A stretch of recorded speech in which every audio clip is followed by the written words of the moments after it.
Mag-asawang Curly at Sara Diskaya sinabing hindi na makikipagtulungan sa Independent Commission for Infrastructure.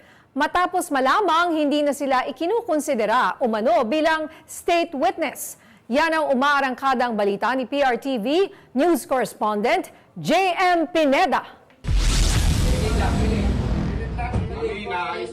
Bago mag-alauna ngayong hapon, dumating sa tanggapan ng Independent Commission for Infrastructure o ICI ang government contractor na si Curly Diskaya. Bantay sarado at mahigpit pa rin ang seguridad sa kanya kung saan nakasuot pa nga ito ng itim na vest. Tikom pa rin siya sa mga issue na tinatanong sa kanya ng mga media patungkol sa pagkakadawit sa maanomalyang flood control projects. Kamusta po, sir? Ilang minuto ang nakalipas, sumulpot naman ang asawa nito na si Sara Diskaya. Pero sa likod ng tanggapan ng ICI dumaan. Noong nakaraang pagdinig, humingi ng palugit ang kampo ng mag-asawa patungkol sa mga hinihinging dokumento ng komisyon. Ngayong araw sana nakatagdang isumiti yan. Pero matapos ang 2 oras na pagsalang sa pagdinig ng mag-asawa, biglang kambyo ang kampo nila at hindi na daw makikipagtulungan sa komisyon.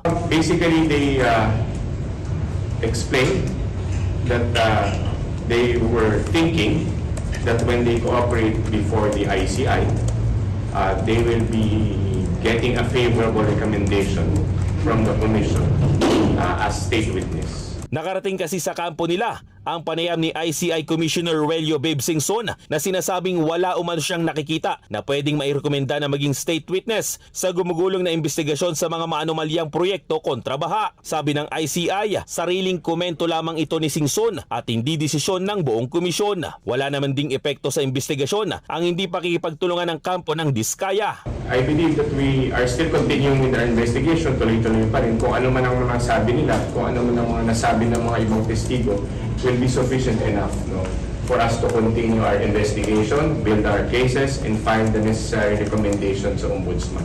Naglabas rin ng bagong listahan ng mga pangalan ng ICI na inirekomenda nila sa Justice Department na isyuan ng Immigration Lookout Bulletin Order o ILBO. Kabilang dyan sina former Caloocan Representative Mitch Kahayon Uy, Art Atayde, ama ni Quezon City Representative Arjo Atayde, Alvin Tan, Bong Marasigan, Elmer De Leon, Ed Fuentabella, Johnny Santos, Jan Parago at 6 pang mga individual. Nasa listahan rin ang 5 pang DPWH engineers. Ako si JM Pineda ng PRTV News, nagseserbisyo para sa Pilipino.